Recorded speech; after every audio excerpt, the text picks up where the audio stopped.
Here is my Defender TD5. It has a combination of inoperable diff lock warning light and a diff lock that will not disengage. This is not a good combination, so I'm going to go and try and sort it out. Right, so obviously this interior is quite nice and original, but cuddy box has got to come out. All the soundproofing's got to come up. The gator's got to come off here. And then underneath here, there's a whole load of, I think they're all fixed bolts, so they should just undo from the inside and lift straight out. Shouldn't have to worry about anything dropping down or anything, so should be able to do it on your own. Yeah, so I'm going to take that all out now. We'll have a look when I've got all the bolts exposed and I've got the cuddy box out. There's a few screws in here that you have to take out, but it's pretty straightforward. Right, so I'll take the cuddy box out. It has some screws. Now my Defender, I think, well, this doesn't look original. It's had things done to it. What Defender hasn't really had things done to it. But there's some wooden bits. I've taken the computer plug-in point out for the engine fault diagnostics and for mapping, and just moved it out of the way for now. There's a little bolt there that was holding it on. And I'm just taking the soundproofing out, and it's soaking wet, no surprise. And just sort of like folded it forward, and it should just lift up over the top of this, and hopefully you should be able to see it. You can take your time though, because they get a bit brittle and you don't want to smash them up because they're quite nice to keep, the original bits. Right, let's just take this out. And there, let's go put this in the sunshine. It is sunshiny for a change. It's not peeing with rain and blowing a hoolie. That's in the sunshine. And you can expose now, you can see there's all these retaining screws. Now I have actually been in here a while ago, and you've got to take this out as well actually, that's coming out. They unscrew these screws just here to hold it, take it out. It needs to come out because there's a set of screws around here. They're self-captive ones, I think they're called, and they have to all unscrew. And here's your box under here. Once I get all this off, we'll come back, and this is the offending article is under here. Alright, so a quick tip on these screws, your self-tapping screws down here. These ones, there's 3 of them. You have to take them out to get this back soundproofing out. But if the bottom, just release the bottom 2, because the top one holds the interior light switch, and it doesn't actually need to come out because it's not connected behind. Undo the bottom 2 and just slip it out. Much easier. I put the screws back in afterwards just to keep them safe really. The bonnet release catch has to come off. It's a couple of 10mm bolts, and it's actually quite simple. It's just like the old bicycle brake calipers. You just pop the cable off and it just comes off. Quite simple. There's a little hole, and then it should pull through. Let's see how it goes now. Take 2. Just lift that up, and this. And you've got to wiggle this down because it's right underneath the back of that fuse box. Actually, that looks a bit tight. And this is all actually, do you know what, it's really captive under there. I think I'm just gonna free it up from under here and move it across as long as it comes out without tearing the fuse box out. I might have to undo the fuse box a bit, it's a bit tight. Yeah, let's have a look at that. So literally I've got the soundproofing up. It was a bit fiddly. This is just like a brake cable with some 10mm bolts. I've got a bit of modification on mine, so it took a bit of fiddling around to get it off. And you just obviously have to remove the gator, and this just slides up and off.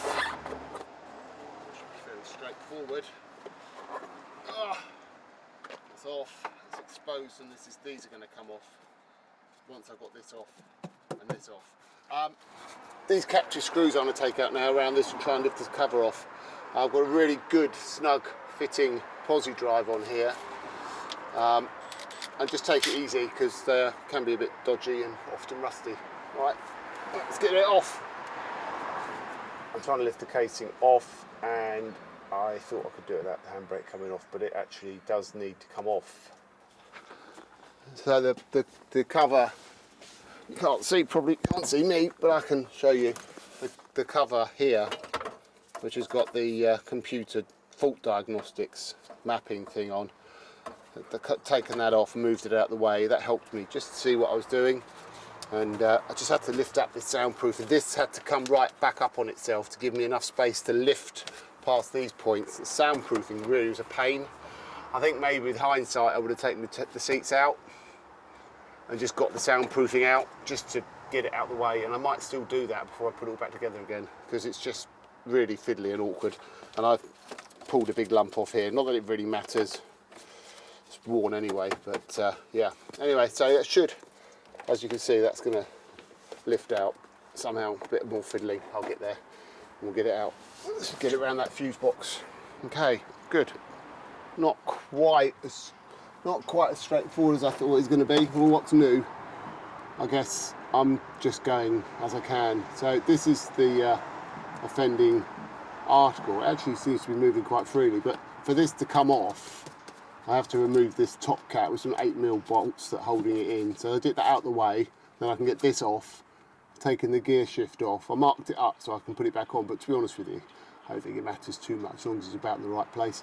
And then hopefully this will come off, and then I can have a proper look. Transfer box is here, and the diff locking pin is here. So, you know, have a look and come round and get this off first. So, it was a bit of a wiggle. It was a bit of a wiggle. Here it is. Here's the, this must be some kind of soundproofing and stuff. It goes around here. It was tough to get off this edge here, but it did come off. It just needed a little bit of gentle persuasion. I'm going to get it off in one piece, so that's good. I'm going to pop this back on actually, because this is all quite nice in here. I managed to just nip a little bit of the gasket off there, but that's fine. And it's packed with grease, and it all looks nice and clean in there, which is good. Which means the problem's down here. So, well, it's where everything is. So what I'm going to do is I'm going to bring the camera around to this side. Okay, so here we are on the other side, looking on the iPhone, and I'm just looking at the linkage for the diff lock and for the high-low selector.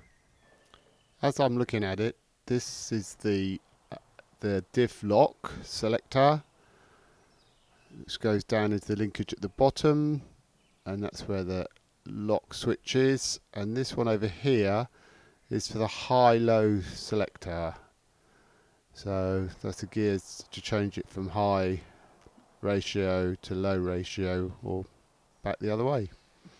And this switch here is the diff lock switch, which is disconnected. And the spade fitting's still there. I just think it's popped off. So it's a good reason why it doesn't work, I suppose. So we'll clean it up and take the switch off, clean the switch up, and have a good look at it. I've had a little bit of a play. So I've exposed the gearbox now. There's the transfer box. Well, part of it is in here. That is the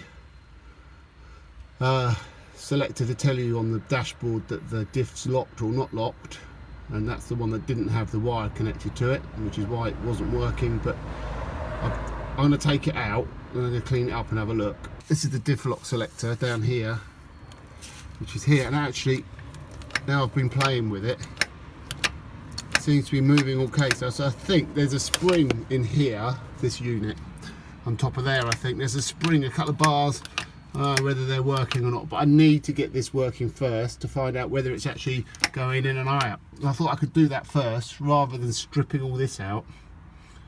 I can just see if I can get the diff lock working, and then we can go from there. So that's it. So that's the diff lock selector going across. That's unlocked, that's locked, unlocked, locked. Hopefully we shall see. But that's a lot freer. It was stiff here, and it was quite stiff down at the bottom, so I've worked it. Just a little one. This is I'm using a long 17mm socket, and that just flops nicely right over the top of that, and this should just come straight out. I'll have a look at it, clean it up, or it might be broken and bent, we'll see. 17mm long socket goes straight on. here it is. This is the switch. I've just taken it out. It's got a little spring and it gets pushed by the rods, I guess, on the diff lock. Pushes it up, makes contact across this point here. It's just a switch. Turns it off and on. So you have to take the gearbox cover off to get to it. And you screw it down all the way in. It was actually, I'm pretty sure it was screwed all the way in, although it might have just screwed itself out when I undid it with the spanner. 17mm might have just turned it. I'm not sure. But yeah, if you can see, there's just a little nipple on the end, a spring-loaded nipple. Goes in. Screw it in, as I understand it, you screw it all the way until it makes contact with the rods. Sorry about the shadow. It makes contact with the rods and then turns on, and then you just turn it an extra half a turn to make sure it's in the right place, it's got lots of play, and then lock it off with the locking nut. I'm going to try and do that now and see actually if it actually works. Or what I did, I immersed these contacts here, these ones, I immersed them in some petrol basically and just stripped the grease straight out with a sort of long wire brush, and I worked it in there and it just cleaned them all out, and they look pretty good shape now. They've got little clips on them which are meant to lock into these little holes that are on this, so I'm going to try and make that work. I'll give them this a clean and brush up. So this this switch I've been cleaning and working on. I've cleaned it all up. It's got this little locking nut down at the bottom. That's to lock it off. I was trying to work out how far it needs to go down. It's annoying that you can't do it up, but actually you wind it pretty much nearly to the bottom, and then I fiddled around with it until I got it to work, found the point where it stopped working, and you can just turn it just with your hand, this lower thread, this top one, turn it with the thread, it'll go off, and then on, off, on the dashboard. You have to play around with it, on, off, just turning it here, and then once it's on, I just give it an extra half a turn round, so 180 degrees, and then screw this nut down to lock it off. Screw. Get a 17mm spanner on it and just tighten it off so it doesn't move. Clean these all up. Look, it's popped off again already. Really useless. I'm gonna have to sort that out. But once I've got that sorted out, that should be it. It seems now, this is important though. This is the next bit we need to talk about. I've been working on this linkage. Hear that?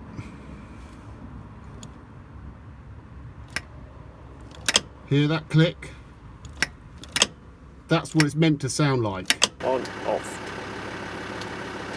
It's working perfectly. I think the only thing to do from now on is to use it more often so it stays free and doesn't seize back up again.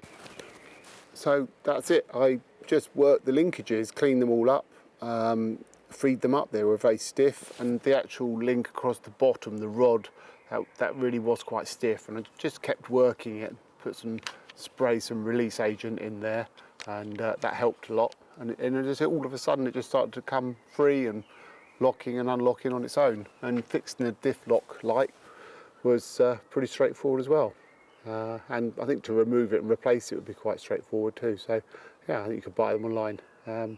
Thanks for watching the YouTube video. I hope you like it and hope it helps you take on your Land Rover one day. All right, thank you very much. Bye.